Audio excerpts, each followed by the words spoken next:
folks, let's tie the latest frog fly that I've been working with. I'm going to go full bore, so it'll be a little bit longer video. I'm tying these on an O'Shaughnessy #1. These are good hooks. They're heavy enough and they're strong enough. They work really well for these frog flies. Well, like most flies, you start by threading up the hook. There's just a few components. I like to flatten the barb because you never know when you're going to hook yourself. And if there's no barb, then hooking yourself is not a big deal. It doesn't involve a trip to the emergency room.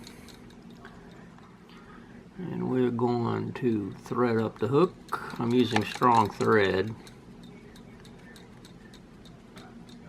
Thread to the back. I like to start with a little bit of flash.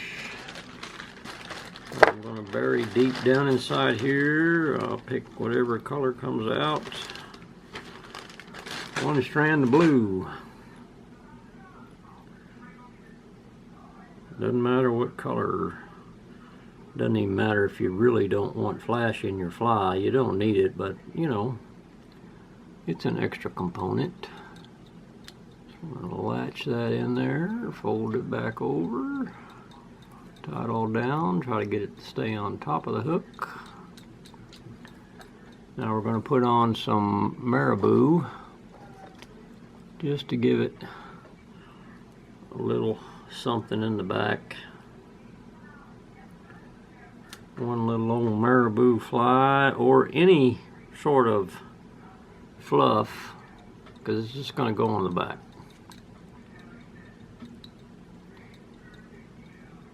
And I'm going to tie back to about where the barb was. And I'm going to try to work the fly from there. And I'm going to go ahead and wrap this stuff all the way up the shaft. It gives the foam something to stick to, a larger diameter. It helps to hold it in position. Fold that back, go ahead and take it back, and then cut off that excess.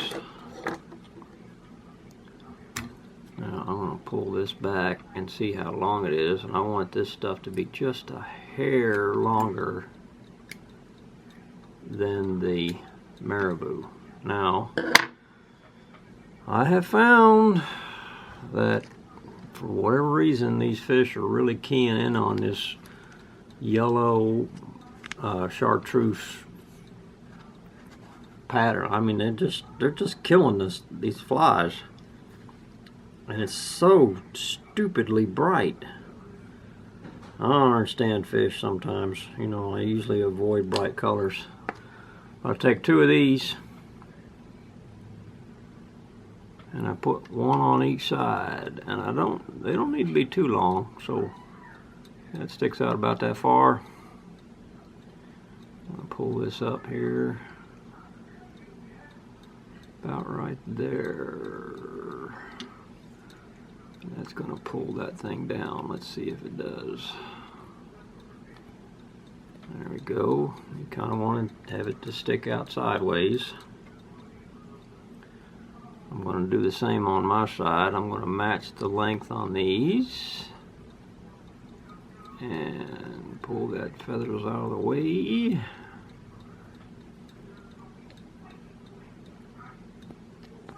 Tie it down so you get a sprayed out pattern like that, and that's pretty good. When it gets in the water, they'll lay flat, more or less. These have particular ones, they have really kept their separation. They do not come back together. When you pull it, it'll draw them forward, and they pop back out. So it kind of looks like it's swimming, but whatever that action is, it's working.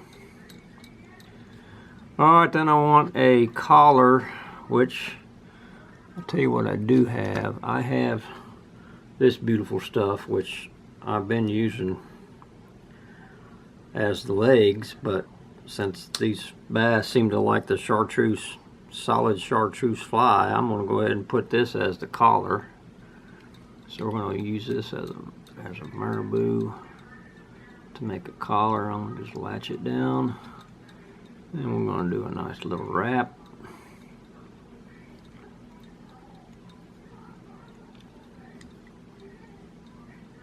Nice little wrap coming forward with the wraps. Hang on to it, bring up your thread, capture that thing, go back through the back of it some, capture a good bit of this stuff, so hold it in place. That looks pretty good, big enough. Cut that excess off, but you got to save these things. They're very valuable. I make a lot of flies with just junk, leftovers. Alright, I'm going to strap that down, and as far as the tying part goes, that's it. Finish this on the end, cut it, and that part of the tie is done. Now to make the foam head. Alright, for the foam head, what you doing here, camera? For the foam head, don't worry about the fly over here. Look at me right here. I'm going to use this foam. Now this stuff has this funky pattern, but this is the side I want to use. So what I do is I kind of measure my fly to see what width I need it. And about that big. About that big right there. So I'm going to cut an oversized piece. Just cut a strip of it.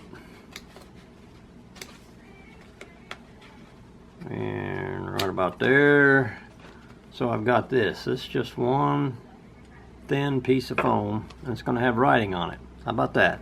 Okay, well, maybe I'll do it this way. What I'm going to do is I'm going to fold these things like this, and then like this. That's going to leave a hole right there if I get it right. And that becomes a body. So, you know what? I think I'll just leave that like it is. I'm going to glue these things together.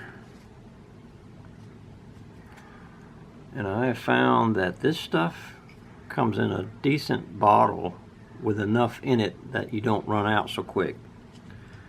Any super glue works. Some of it works better than others.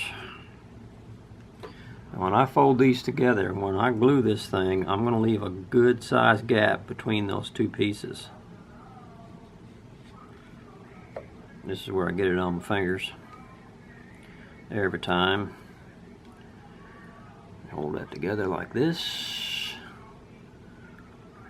If I was really smart, I wouldn't get it on my fingers, but it's going to happen.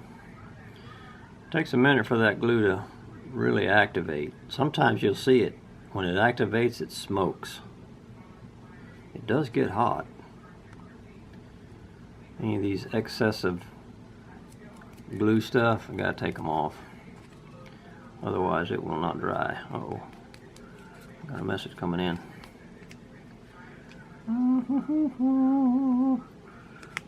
And don't be surprised if you stick it to your fingers, because it gets all over your fingers and they have a hard time getting good fingerprints. So for me, I always got super glue on them.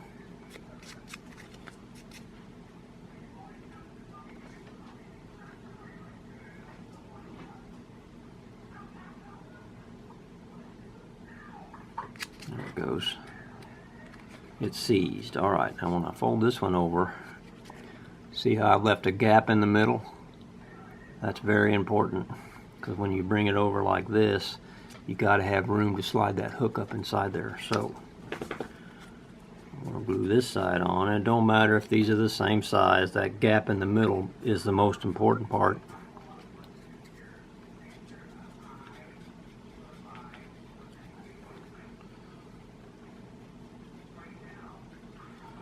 Get a good covering of super glue. Fold that over. Hold it in place. Sometimes you'll see it. It'll crystallize. I've got these little clamps. Ooh, I don't know if you saw that or not, but it just poofed.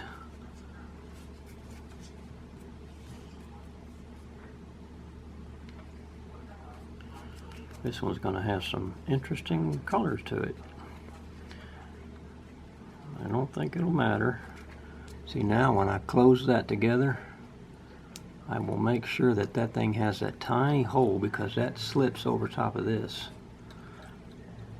And that's what makes the head stick to the, I wonder if that's my brother.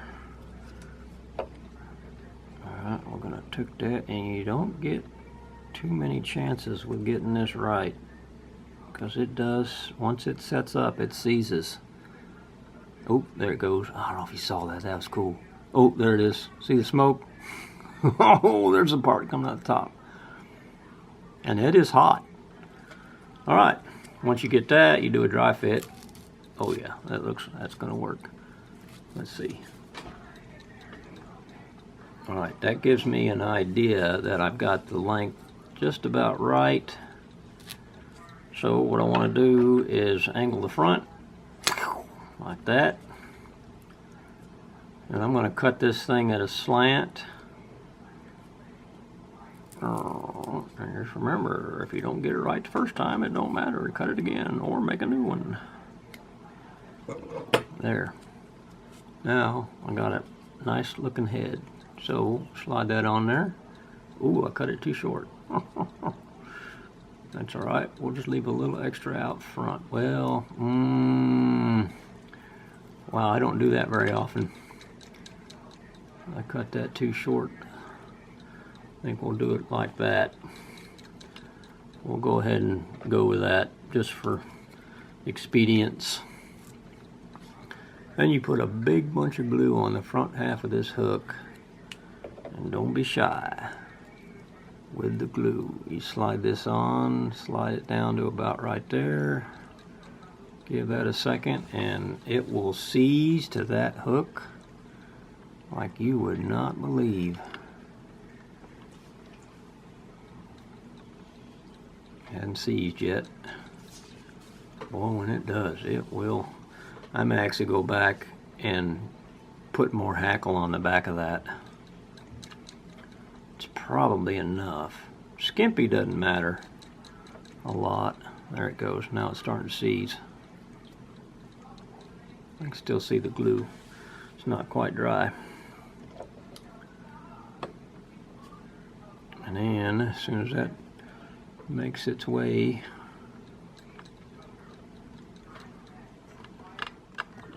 now all I gotta do is put some eyeballs on it. And to make that easier, what you do is you take your little eyeballs, and we'll put red eyes on this one. So I got these old stick-on eyeballs, and I got this stuff, the same stuff I used to do that with. And it is way easier. You can see those holes. That's where you just go like this. You put a couple dots of glue on the edge of that, and then you peel off one of these eyeballs and you drop it on top of that glue spot. When you have a little dot of that super glue, it does not dry. It doesn't dry until it meets the second surface. See? Yeah, I've got those on there. And you got to push them around a little bit until they seize. It's hard to get a small enough drop of glue. We'll let those sit for a minute, and then we'll use the hole punch to take them off. Okay, there you go. See there? I got two eyes already put on the foam. Then I take my hole punch, one of these things, and it's kind of like got a target zone. I can put this eyeball right in the center of that punch and punch it out, and hope you don't lose it, because it went flying. There it is. See? Now I got an eyeball with a And what that does is that elevates the eyeball off the foam and gives you just a little more floating toward the front of the fly. Where you put these eyeballs is kind of up to you. I like them further forward. On the fly, I will typically put them up high where they meet the front. Once again, it's still hard to handle them.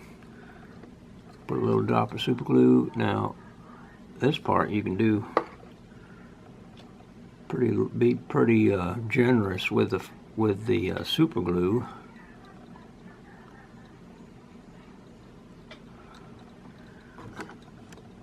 All right, see that? Squeeze that on there. Squeeze it on there, and if you see, it meets the front and the top. Don't worry if it isn't perfect. These fish do not care. If they think it's gonna be dinner, they come at it just like it's dinner. They'll taste test them, and they can spit out a fly just about as quick as they take it in. There you go.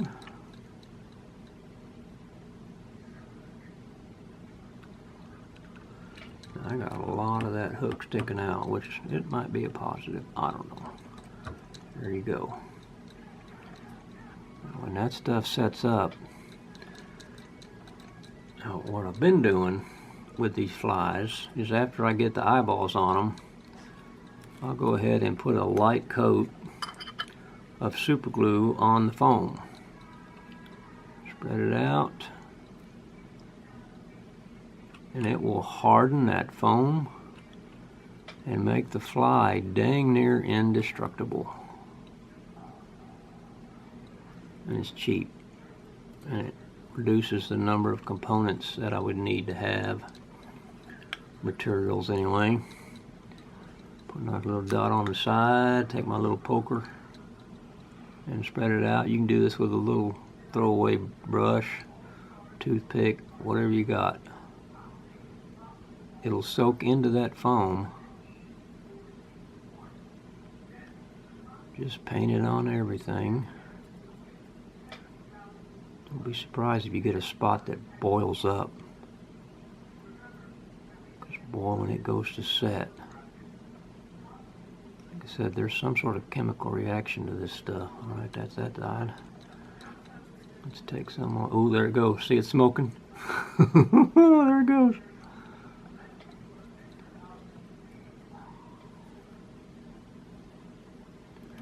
Now, I like to make sure I get plenty around the eyeballs, because they really need to harden. Otherwise, they get hit so dang much, they will pop off. Alright, you can see it kind of bubbled up on the bottom. Oh. Yes, sir. I just turned on that. Okay, folks, I'm back. I had to go move a building, deliver a building, and get it all set, which it gave time for this outer coating to dry. Now, let me do something that I do on most of these flies, is I'll take a 2-liter pop bottle and cut a little section out of it like this, because what I want to do is I want to protect the front of this fly and make it pop better. So essentially I'm going to take this, see that old piece of plastic, I'm going to take that and put it right on the front of that fly, and you do that with a little poker, a lighter. So you heat this thing up. Get me a candle going here. I'm going to heat this poker up. Burning off the super glue.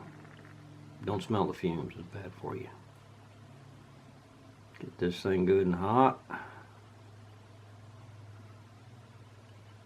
Alright, and then what you do is, depending on which way you want this thing to go,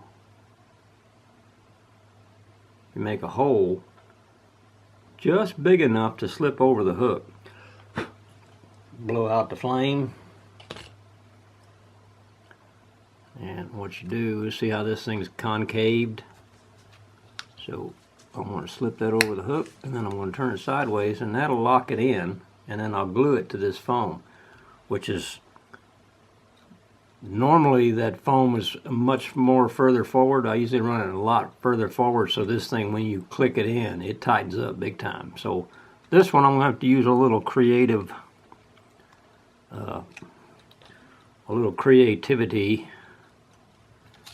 to get this thing to hold in place. Okay, there we go. I got some toothpicks that's forcing that thing to make contact with that foam. Now we're going to seal it. I'm going to take this out for just a second. Drop a little bit of goop in there. Spin it around a little bit, get it down in the bottom. I'm going to cut most of this off. Alright, I'm going to look at that, say, okay, well, we need to line it up nice and straight. Push that down. Now, we'll just give that a few minutes to dry. And that'll seal that plastic to the foam. And plastic sticks to foam really well.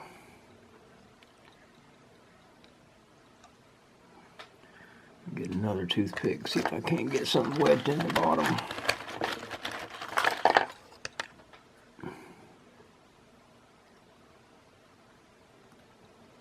There we go. Alright. See that? That's putting a lot of pressure against that foam. And that super glue, when it cures, that will never come off. At least I haven't had any of them come off the other way. Alright, we'll give that a minute and let it cure. And we'll pick up with the next step, which is to put the legs on it. And then the weed guard. Look at that. Oh, that's going to be a nice one. And if I got time, I'll take it down to the pond and catch a fish with it. What I do is I buy these $1.49 spinner baits from Walmart just for the skirt. I'm going to take 2 of these. We'll take 3 of them. Alright. And here's how you do this. You get your spinnerbait skirt like this. I got 3 of them, 3 strands, and what I do is I tie them together and work the knot so it's in the middle or close to the middle. Oh shit, I just messed up my deal. See that? Now I'm going to tighten that down and it makes a nice little knot. Alright, once I got my stuff tied together, I'll take a sewing needle and I'll run it through here. Alright. See, now I got it threaded through the needle. And what I'm going to do is right behind the eyeballs, about midway through the body, above the hook, and as parallel as you can get it, which I got a pretty good parallelness going there. And you pull it through like this. Take the needle off, and you can see the knot. See the knot? That knot is going to be placed inside the foam. Oh, went too far. Oh, went too far. Oh, I went too far. Oh, this doesn't usually pin a problem. Okay, there we go. Now, what happens is that foam will expand back and it'll tighten up on this stuff so that they don't come out. I've never lost legs by them coming out. I've pulled them out sometimes intentionally. And what we'll do is we'll shorten those legs. I may even take a magic marker, which I think I will. I want to give the legs some color. We'll do green. We'll stay with our green theme. Alright, and the neat thing about this spinnerbait skirt is if you stretch it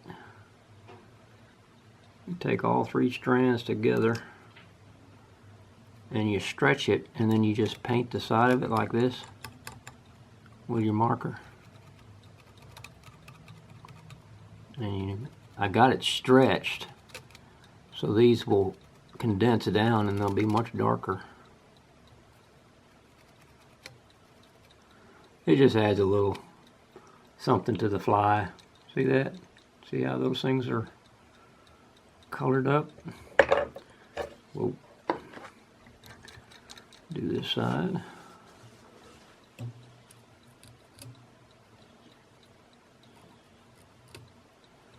And honestly, don't worry about making these things perfect. It don't matter. Fish do not care one bit.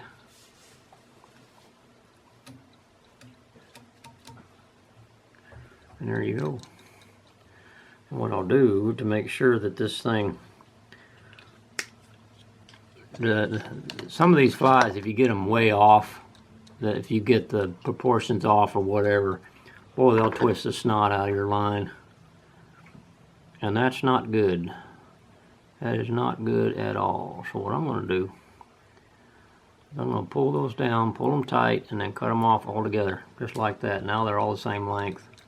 These things tend to float back, but they will get caught underneath that hook.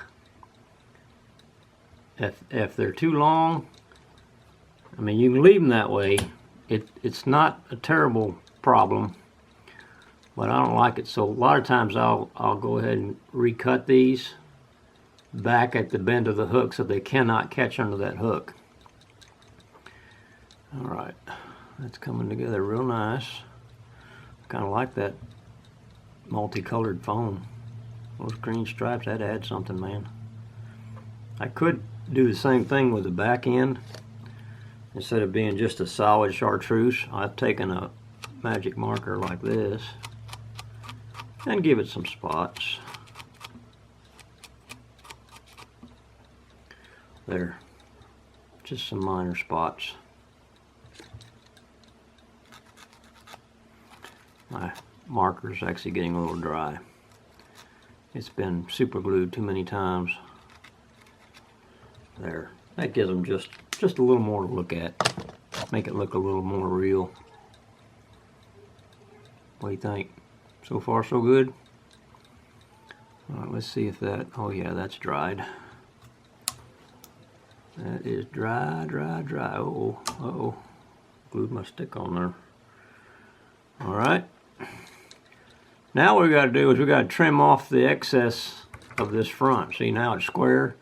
I'm going to trim that off so it's just a little bigger than the entire fly.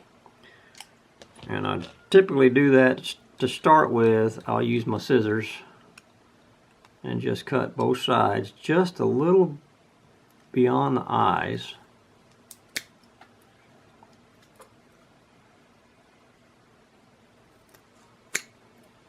And then I'll cut the bottom just a little longer so it ends up like this. See how that is? And I'll take these nice handy dandy big toenail clippers and I'll start whittling this thing down with these toenail clippers. I'm going to round it out the best I can. Like I said, it ain't got to be perfect. The fish do not care.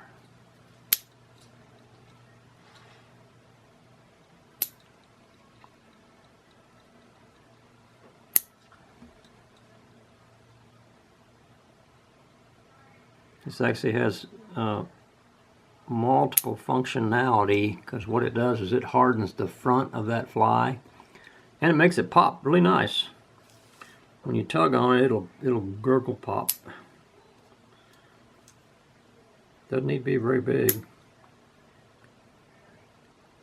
It does kind of affect the weedlessness of it all. It kind of depends on what kind of weeds you're fighting with.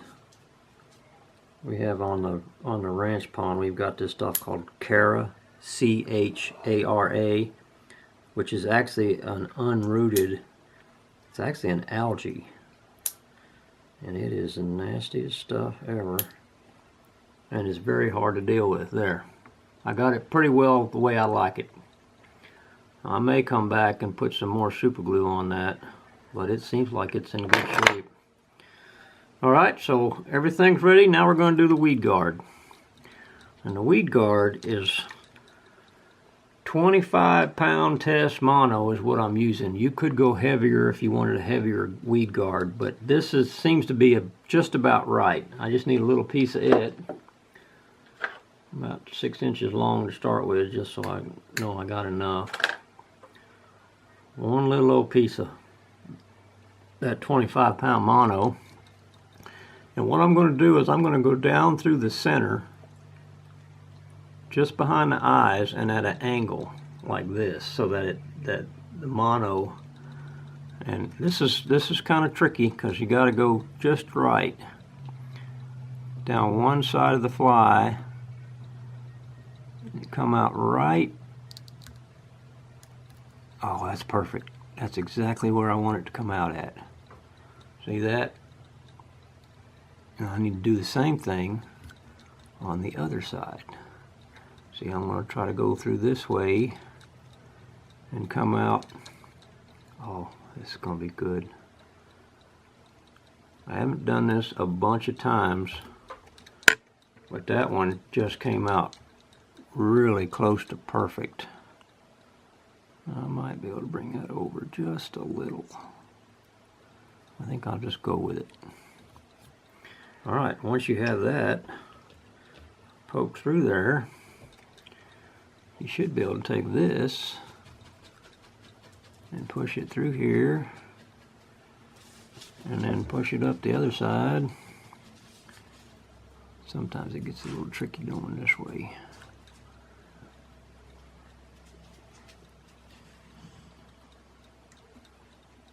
Come on, get in there. Make the hole a little bigger.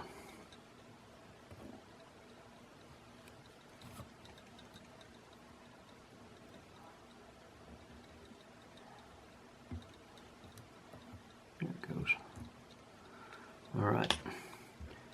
Now you need to make the loop fairly good size because it's got to go all the way. Make it so that it'll extend almost to the back of the hook. I'm going to go with that. It is a variable amount.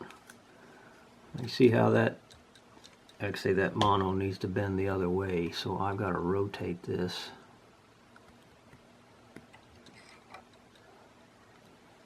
There.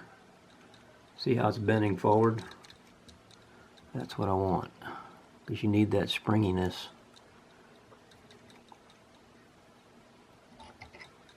About like that. And then what you do is you hit this with super glue. It goes right down that monofilament into the body. And it goes. Same thing on top. Big blob on top. It'll get down in there. And you give that a few minutes to set, and then you won't never get that monofilament out of there. Like I said, plastics and foam, they really stick well.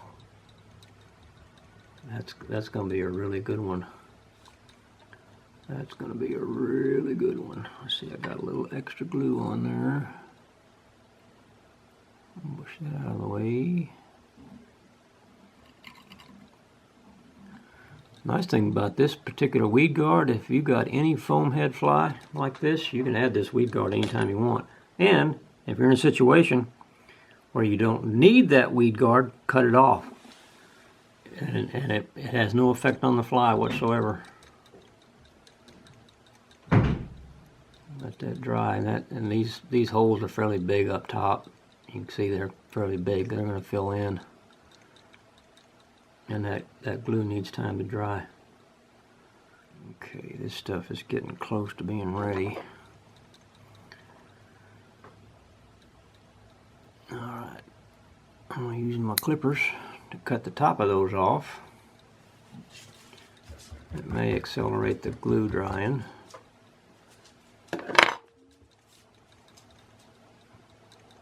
Those are 2 nostril holes up there. Another nice thing is if you wanted to, you could color this plastic up front. Just hit it with a magic marker, whatever color you might want. Like if it was a white popper, color that red. For some reason, black and or a red and white popper is a classic pattern. I can't get anything to take them, but at least it hasn't worked out that way. Alright, now I got to start shaping this thing, and I want right in the middle, I want a crease. I need to put a fold in that mono right in the middle. So I get started with that, and I get my little pliers, and I'm going to put a serious kink in this thing. It's going to be off camera, but you get the idea. There. See how that's got a serious kink in it? Now I've got to come back up here. First we're going to put it on the hook to see what we're looking at.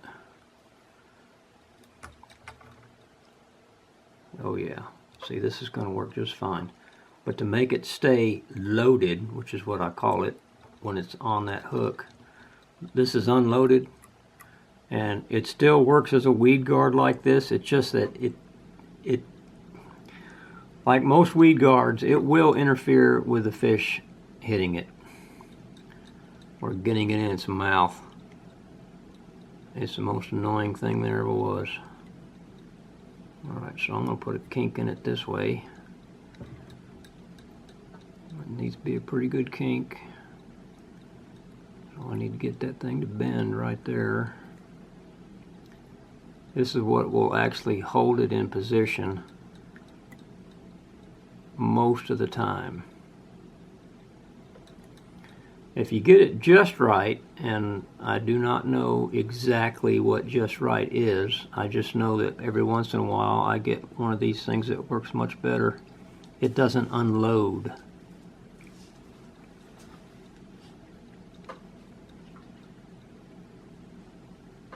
Alright, that's one kink.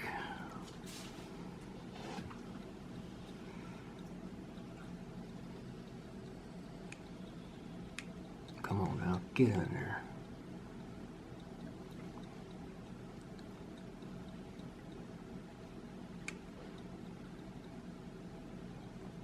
There it goes. There. See how that's shaped now? That will ride right underneath that hook, and that keeps it loaded. And that is a very good weed guard. And as you can see, the way it's shaped, it should stay loaded even when it, you know, it all the weeds hit this and it moves it out of the way, but when a fish jumps on it, he can get to that hook real easy. And it's been working pretty good, pretty dang good. Let's squeeze that. I'll work this mono back and forth and back and forth so it stays in the position I want it to stay in.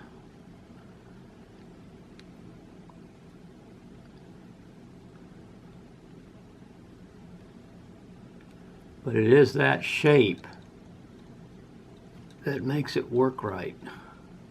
Easy to load, and like I said, you can do that on any soft-bodied fly that you can poke a hole through. There you go. All right. That is how you make the latest, greatest froggy fly. Let's take it down to the pond. 650, it's perfect. Let's take it down to the pond and catch a fish with it. Now, if I can keep my dogs out of the water before I get to fish it, that's key to catching fish around here. Isn't that right, Izzy? Isn't that right? Yeah. That dog loves to swim. I'm surprised he's not in there yet. I have been catching these fish all over the place. No way of telling where they're going to be. Oh, there he is. Oh, it's a good one too. Oh, that's a good fish. Good fish. Weedless hook. Worked like a champ, didn't it? Look at that, sports fans. Nice little bass. Exactly what I'm supposed to catch, and exactly that fish wanted it. big time. Nice thing about a barbless hook, comes right out. Goodbye, thanks for coming.